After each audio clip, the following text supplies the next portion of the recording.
Georgia versus Kentucky. Georgia coming off a loss last week to Alabama. Kentucky getting rounded by South Carolina.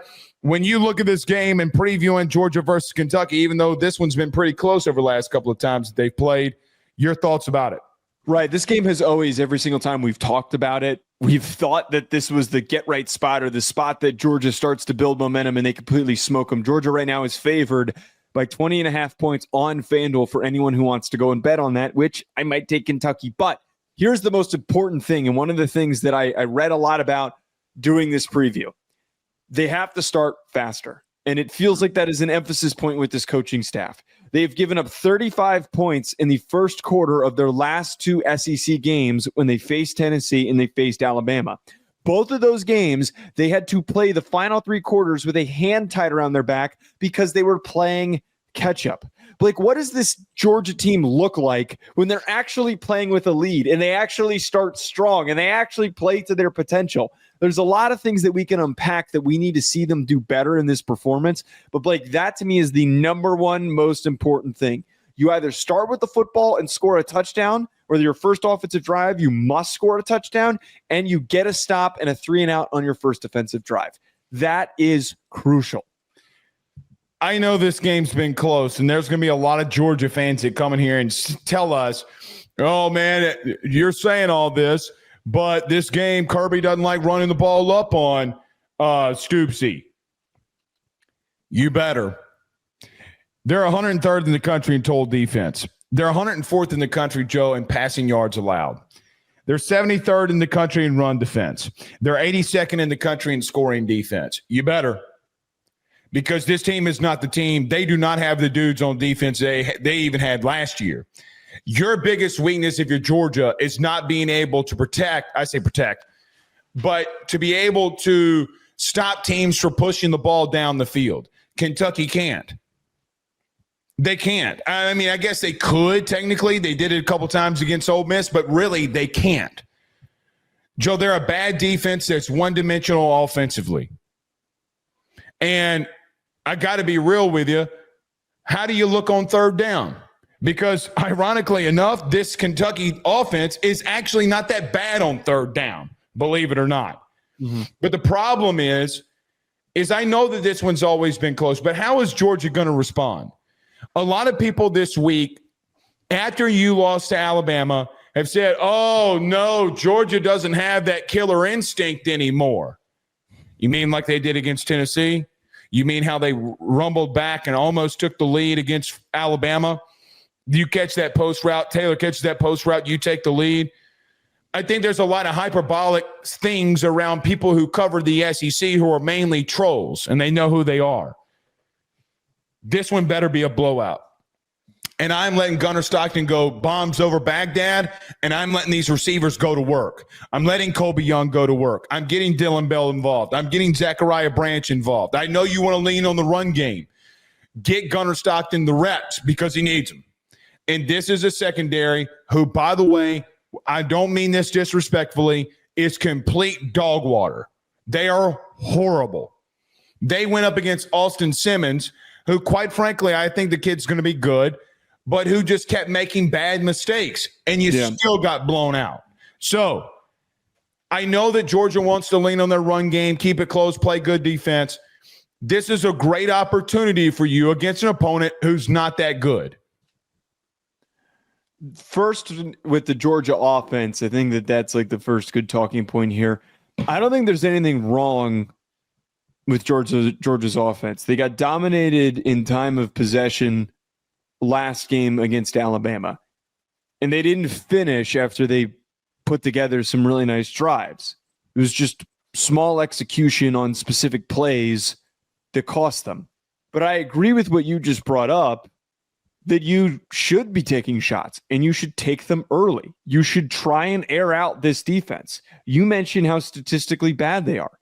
They're 123rd in havoc rate, and they're 77th in defensive EPA per dropback. They're giving up a lot of big plays, and they're not doing anything to produce turnovers, tackles for loss. They're a defense that plays on their heels. Plain and simple, Blake, for a team that historically has had a defensive-minded identity, This Kentucky team is bad. This might be the worst Kentucky team that Mark Stoops has had, hence why a lot of people are quietly speculating maybe this could be his last year. Maybe I don't know what his buyout is, so I'm not going to speak on it. It's large. It's probably going to, the Texas A&M deal kind of gave him a little bit more of an extension. But Blake, I don't know what they expect Stoops to do just very quickly because they took all the money and gave it to basketball. So I would expect them to at least be a little more competitive than this. The whole point is here, you're going up against a very, very mediocre to bad defense.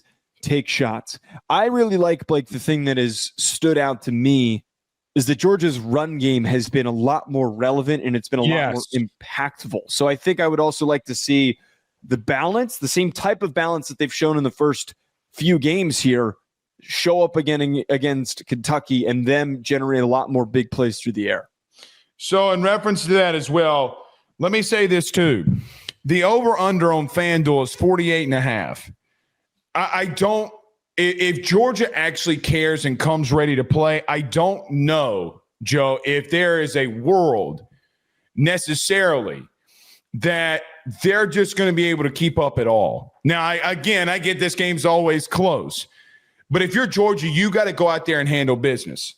And stop looking in the past. Stop looking at last week. Don't even worry about last week. Joe, I do wonder if Kentucky can hit some shots on them. And if they do, then you really do see and show that you do have a problem there. Look, you're young defensively, and you got a lot of things you're going to replace. But, Joe, I got to bring this up. Where is this Georgia pass rush? Yeah, they have 0 sacks on the season. 0. If you would have told me in the beginning of the season, going into week 6, that Georgia had 0 sacks, I would have said the entire defensive front 7 got hurt. I'm gonna call out Kirby on one thing. You better start sending the heat because you don't have the dudes that are able to get to the quarterback like you used to. And I understand that you're worried about giving up the big plays, but you got to find something. This team can't score enough with you. And there's no way going into week 6 that you should have 0 sacks. You're not going to get to Atlanta. You're not going to get to where you want to go with not generating pressure on the quarterback. This is the week to figure it out. They have a quarterback who Cutter Boley, who's stepping in for Calzada. He had a rough one against South Carolina. 10 of 19. A rough one, buddy. Yeah. A rough one. And by the way, South Carolina defensively, they're not good. Because I'm already doing previews for them for next week. They're not good. Is LSU off this week? Yeah, they are. Okay. Yeah, they are. So, I mean, Joe, listen, they're 70th in the country in run defense. Well, Seth McGowan had a pretty good game, and that was the only redeemable. And they couldn't throw the ball. Yeah. They couldn't throw the ball on the team that before last week, Joe, had a passing yards allowed of 107th. So, again, you better find a way this week to get after the quarterback because that number is not going to lead you to where you want to go. And Kirby and Schumann better start figuring something out there. Yeah, I think that's been the biggest issue. And this is part of why we've talked about it didn't really feel like there were issues with Georgia's secondary for all the big plays that have been allowed. When we go back and we rewatch these games against Tennessee and against Alabama, the big plays that were produced because both quarterbacks had a lot of time in the pocket. And there's a lot of really gifted players at linebacker and at interior defensive line. I have been a big Christian Miller fan, and I think that they have stepped up and they've done a really good job at slowing down opposing teams against the run. The issue is they don't have a Michael Williams or a Nolan Smith coming off the edge. They don't. They don't have a Jalen Walker. They don't have somebody who is going to leak through, that is twitched up, that can produce in one-on-one situations. So to your point, they started to send some pressure against Alabama. They need to send a lot more of it. Otherwise, as you're mentioning here, it's going to continue to hold them back. And when you've got this redshirt freshman quarterback and Cutter Boley, you can't hold up against him and just think that he's going to be cooked because he had a bad game last week. Go after him. Start to build some momentum. Start to build some belief in your defense that they can produce and get some sacks. Look, you're being great in run defense, and no one's denying that.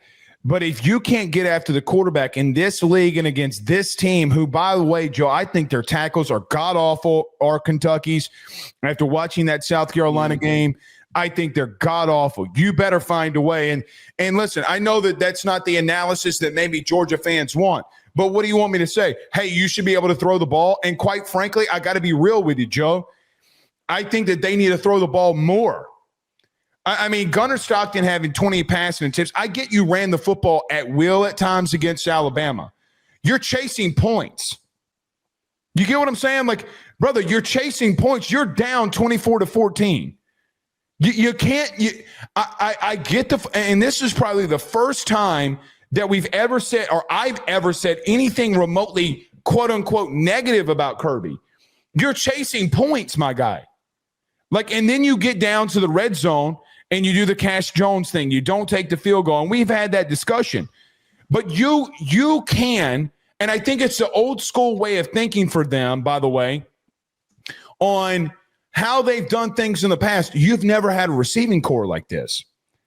I mean, you would go to your big tight end and you had Lad McConkey, or as when we first started, we called him Lad Mahonky. That was the nickname that we had for Lad. You got dudes, and you need to start featuring them more. That's all I got to say about that, as Forrest Gump would say. All right. Just simply big redemption game. Use this as an opportunity. Do not play down to them. Blow them out.